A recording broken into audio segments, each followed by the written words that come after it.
حدیث مبارکہ میں آتا ہے نبی پاک علیہ السلام نے فرمایا، اے میری امت،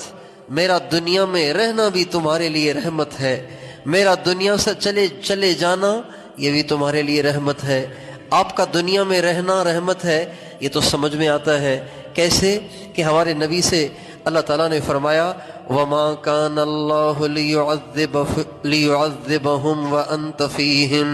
وَمَا كَانَ اللَّهُ لِيُعَذِّبَهُمْ وَأَنْتَ فِيهِمْ۔ اے میرے نبی، جب تک آپ ان میں موجود ہیں میرا وعدہ ہے انہیں عذاب نہیں دوں گا۔ تو ہمارے نبی کا ہمارے لیے اس دنیا میں ہونے کے زمانے میں رحمت ہونا یہ تو ہے کہ جب تک نبی اکرم صلی اللہ علیہ وسلم اپنی امت میں موجود ہیں تب تک اللہ اس امت کو عذاب نہیں دے گا۔ تو رحمت ہونا سمجھ میں آ گیا، رحمت ہونا سمجھ میں آ گیا۔ لیکن آپ علیہ السلام نے فرمایا میرا دنیا سے جانا بھی تمہارے لیے رحمت ہے، وہ اس طرح کہ جب میں دنیا سے چلا جاؤں گا تو میری امت کے اعمال فرشتے میرے پاس لے کر آئیں گے۔ پھر آپ نے فرمایا جب ان میں اچھائیاں دیکھوں گا اللہ کا شکر ادا کروں گا، اور جب اس میں گناہ دیکھوں گا تو تمہارے لیے اللہ سے استغفار کروں گا۔ ساری دنیا میں جتنی برائیاں ہو رہی ہیں جو آپ کی امت کر رہی ہے، جو آپ کی امت سے صادر ہو رہے ہیں، کیا کچھ ہو رہا ہے زبان پہ بھی نہیں لایا جا سکتا اسے، اتنی دنیا میں برائیاں ہو رہی ہیں۔ یقیناً جب ہمارے نبی کے سامنے یہ جاتی ہوں گی تو ہمارے نبی استغفار تو کرتے ہوں گے، لیکن آپ کو دکھ بھی تو ہوتا ہوگا، آپ کو صدمہ بھی تو ہوتا ہوگا کہ ہائے میری وہ امت جس کے لیے میں نے پتھر بھی کھائے، پتھر پیٹ پہ باندھے، فاقے اٹھائے، ان کے لیے میں لہو لہاں ہوا، ان کے لیے میری بچیوں کو طلاقیں ہوئیں، ان کے لیے میرا گھر لٹا، میری عزت پامال ہوئی، اور مجھے مکے کے بازاروں میں بے عزت کیا گیا، اور مجھے احد کے دامن میں زخمی کیا گیا، یہاں تک کہ میں بے ہوش ہو گیا، میرے دندان مبارک شہید کیے گئے، میرے اہل بیت پہ کیا کیا قربانیوں کے پہاڑ ٹوٹے اور کیسی کیسی پریشانیاں آئیں، میرے صحابہ کے گھر ویران ہوئے اور ان کی خاندان اجڑ گئے، جس امت کی وجہ سے آج وہ امت ساری رات فیس بک پہ بیٹھ کے ننگی فلمیں دیکھ رہی ہے، اور وہ امت ساری رات کانوں میں ہینڈ فری لگا کے گانے سن رہی ہے، اور وہ امت نمازوں سے غافل، مسجد سے غافل، ذکر سے غافل، قرآن سے غافل، نمازوں سے غافل، اچھائیوں سے غافل، اسلام سے غافل، دین سے غافل، اور تو اور نبی کے غلام کیا بنتے، نبی کی سنتوں کا مذاق اڑانے لگ گئے۔ کتنے نوجوان ہیں جو داڑھی کو آر سمجھتے ہیں، داڑھی کو آر سمجھتے ہیں، عیب سمجھتے ہیں، ٹوپی پہننے کو عیب سمجھتے ہیں، پگڑی کا مذاق اڑاتے ہیں۔ ہاں ہاں دیکھا ہے ہم نے پگڑی والوں کو، ہاں ہاں دیکھا ہے ہم نے نمازیوں کو، ہاں ہاں دیکھا ہے ہم نے حاجیوں کو، دیکھ لیا ہے ہم نے تبلیغیوں کو، دیکھ لیا ہے ہم نے مدرسے والوں کو، دیکھ لیا ہے ہم نے مسجد کے ملاؤں کو۔ کتنے لوگ ہیں جو مذاق اڑاتے ہیں۔ میرے محترم بھائی اور دوستو، جب یہ ساری کارگزاریاں آقائے دو جہاں، سرکار دو عالم، وجہ کائنات، محمد مصطفیٰ احمد مجتبیٰ، سیدنا و مولانا و حبیبنا و شفیعنا و قرۃ اعیننا محمد الرسول اللہ صلی اللہ علیہ وسلم کے سامنے جب یہ باتیں جاتی ہوں گی آپ کا دل کتنا دکھتا ہوگا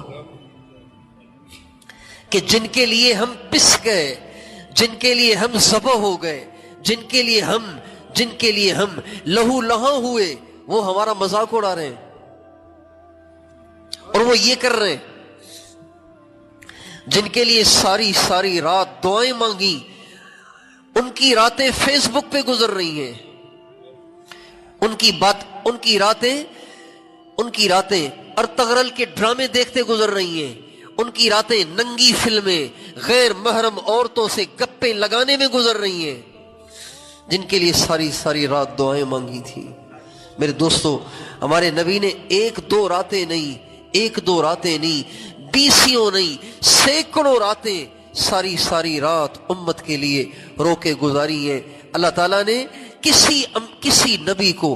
کسی نبی کو اس طرح تسلی نہیں دی جس طرح ہمارے نبی کو تسلیاں دی ہیں، کسی نبی کو ایسے تھپکیاں نہیں دی جیسے تھپکیاں ہمارے نبی کو دی ہیں، کسی نبی کو روتے روتے خاموش نہیں کرایا، ہمارے نبی کو خاموش کرایا۔ ہمارے نبی اتنا روتے اتنا روتے اتنا روتے، اپنے لیے نہیں، اہل بیت کے لیے نہیں، اپنے صحابہ کے لیے نہیں، میرے دوستوں تمہارے لیے، تمہاری بیویوں کے لیے، تمہارے بھائی بہنوں کے لیے، تمہارے بچوں کے لیے، ساری دنیا کے رہنے والے سارے گنہگار مسلمانوں کے لیے آپ اتنا روتے اتنا روتے اتنا روتے کہ قرآن کی آیتیں دھڑا دھڑ اترتی، لعلک باخع نفسک الا یکونوا مؤمنین، لعلک باخع نفسک علی آثارہم ان لم یؤمنوا بہذا الحدیث اسفا۔ اے میرے نبی، اگر یہ ایمان نہیں لاتے تو کیا تو اپنے آپ کو نچوڑ دے گا؟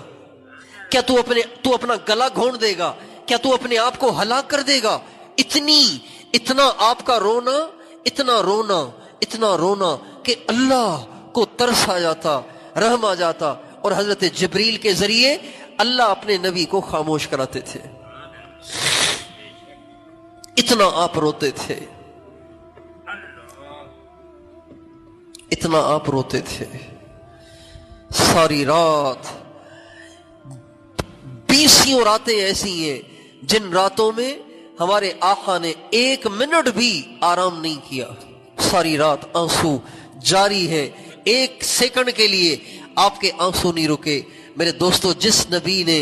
ہمارے لیے اتنا کچھ کیا، جب اس نبی کے پاس ہماری آج کی راتوں کی کارگزاریاں، ہمارے دنوں کی کارگزاریاں، ہماری عدالتوں کی کارگزاریاں، ہمارے بازاروں کی کارگزاریاں، ہمارے دفتروں کی کارگزاریاں، ہمارے ایوانوں کی کارگزاریاں، ہمارے اسمبلی ہالوں کی کارگزاریاں، ہماری یہ نوجوان بچیاں جو بے پرد ہو کر اپنے گلے میں پرس لٹکا کے بازاروں میں نکلتی ہیں اور شاپنگ سینٹروں میں جاتی ہیں اور بازاروں میں شاپنگ کے لیے نکلتی ہیں، یا اپنے ہاتھ میں دستہ لے کر بے حیائی کے لباس اوڑھ کر جب وہ کالجوں میں جاتی ہیں، یونیورسٹیوں میں جاتی ہیں، اسکولوں میں جاتی ہیں، یہ ساری کارگزاریاں جب آقا کے پاس جاتی ہوں گی تو یقیناً آقا استغفار تو کرتے ہوں گے، لیکن دکھ تو کتنا ہوتا ہوگا۔